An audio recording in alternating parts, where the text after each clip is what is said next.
Okay, kids, this is our last content review Prezi for U.S. history for the EOC. This is going to be kind of a potpourri of materials of things that happened from 1990s to present day. We are just hitting the highlights of what is covered in the standards of what you need to know for the EOC. So I know that we will probably skip quite a few things, but we just want to make sure you get to the necessary materials. This is most likely the unit in your class that you went through the quickest to get ready to get done in time to review for EOC. So let's make sure you at least know the high points. So we're going to start with looking at with the 90s and in the 2000s. There is this is when we start seeing a boom in American business and that having more of the American dream coming true and seeing examples of individuals that live the American dream. First, we're going to look at some entrepreneurs, and these are people that decided to start businesses. Most of these people are what we called self-made men or women, where they started from nothing and they, through hard work, they achieved wealth and success. And this hard work, ambition, talent, some of these people you've heard of. Of course, Bill Gates, he's the founder of Microsoft, which probably 95% of your computers use as their operating system. Estee Lauder, who is a powerhouse with cosmetics. Lionel Sosa, who's going to make the largest Hispanic advertising agency in the U.S., and he was also an advisor to several Republican presidents. Sam Walton, of course, is the founder of Walmart, and he started from that neighborhood retail store and started in Arkansas, and then he created the huge chain of stores that we know today, which is Walmart and Sam's Club.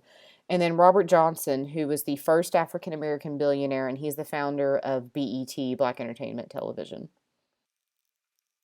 So again, these are people that you might see maybe lumped together in a test question, and they're examples of entrepreneurs and people that pursued the American dream.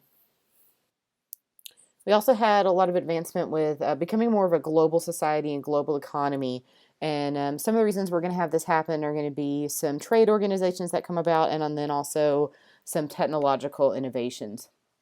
So some different technological innovations that are going to lead to changes in manufacturing and productivity. For example, the creation of robotics, which is going to aid in manufacturing. We're also going to see what we call just-in-time production, where the parts arrive at the precise time in the manufacturing process. And then computers can track inventory that's made this way, and it makes communication more possible. And it also eliminates the need for a large inventory of parts. They just arrive as you need them in the manufacturing process or in the assembly line process. And it helped reduce cost and the amount of time to create certain things.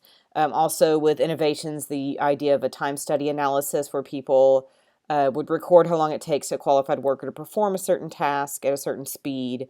And that helped them to improve production methods and become more efficient. So even just looking at how you not just having inventions and innovations, such as, you had whenever the circuit was created or the transistor or things to make the computer, even when internet was invented. And when we don't realize is that internet was invented in the early 1990s, late 80s, early 1990s.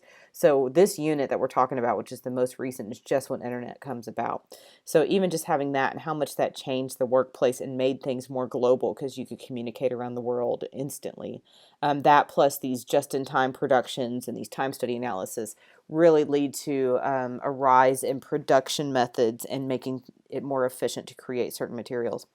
Something else that's going to help with becoming more of a global economy are going to be things like NAFTA, the North America Free Trade Agreement. And this is for Canada,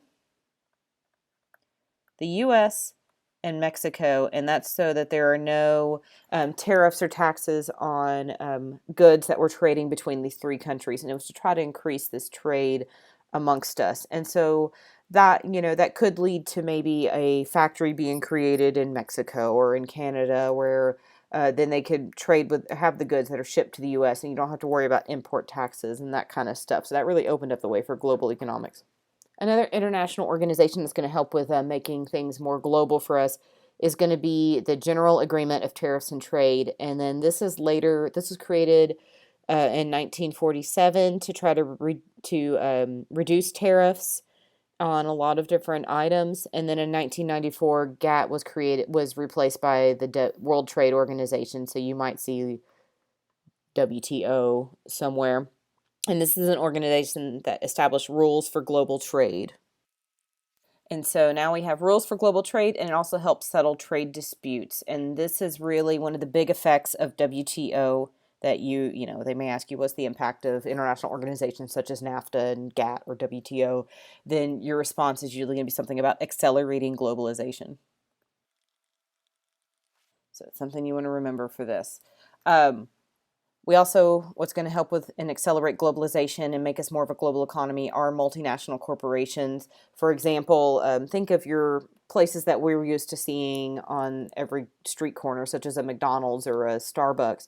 Well, they're in multiple countries throughout the world, or there's certain oil companies that also have a base all over the world, not just in the United States. So expanding that business outside of the United States and being in other countries of the world has also led to this global economy, and it's also led to this outreach of even American culture through these multinational corporations. All right, during the 1990s, let's look at foreign relations, how we worked with other countries.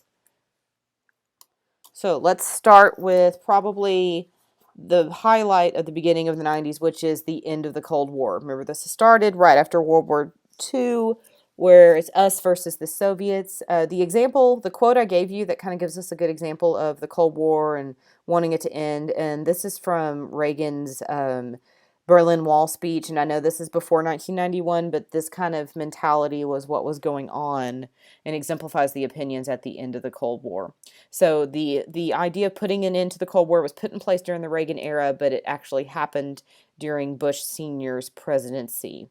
And so in 1991, the USSR, the Soviet Union, dissolves.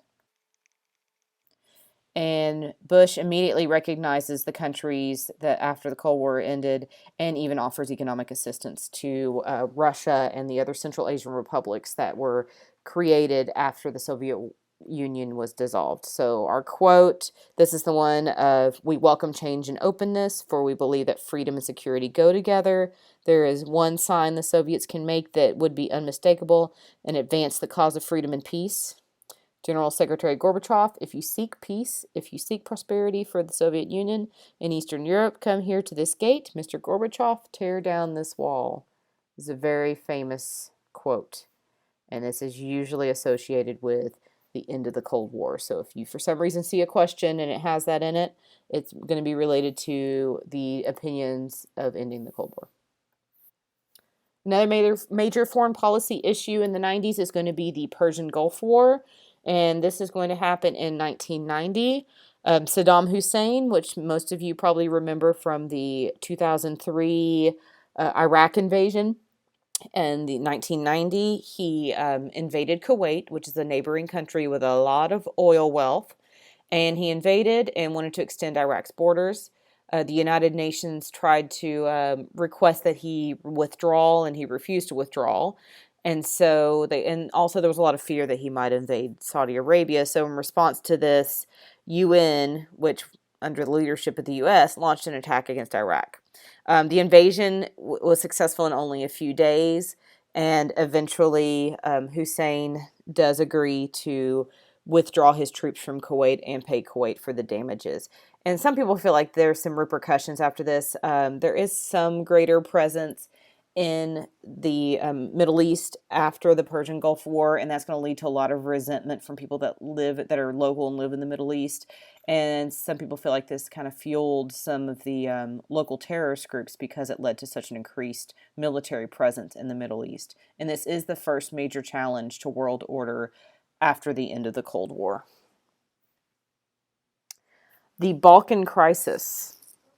After World War I, there was a country, Yugoslavia was created, of the different groups that are in the Balkan Peninsula in Eastern Europe.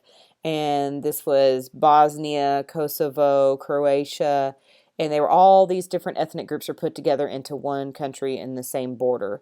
And if you remember anything from looking at what happened to Africa, where they put multiple tribal groups in one country, and all of this, the turmoil that's come from that, that's kind of what happened here. So civil war breaks out in this country. You've got different groups. You've got Muslim Bosnians. You've got Christian Serbs. You've got Catholic Croats that are all living in the same country, and they start fighting with each other. It really becomes the tensions really heighten whenever the Serbs attempt to massacre the Muslims that live in the area and participate in this ethnic cleansing. So in Europe, this was seen as a really bad a really bad repeat of what we saw in the Holocaust during World War II, and Europeans did not want to see this happen again. And so our part in this, President Clinton at the time, he helps negotiate a peace treaty in Bosnia and is also part of NATO, our alliance group, and they do airstrikes against Serbia to stop the attacks and the ethnic cleansing, and it's going to lead to a compromised peace and into the bloodshed. And now that Yugoslavia is broken up into multiple countries again. So the U.S. role in the Balkan Crisis is we were part of the negotiations for peace and the airstrikes against Serbia, and we had the airstrikes partially because of this ethnic cleansing going on.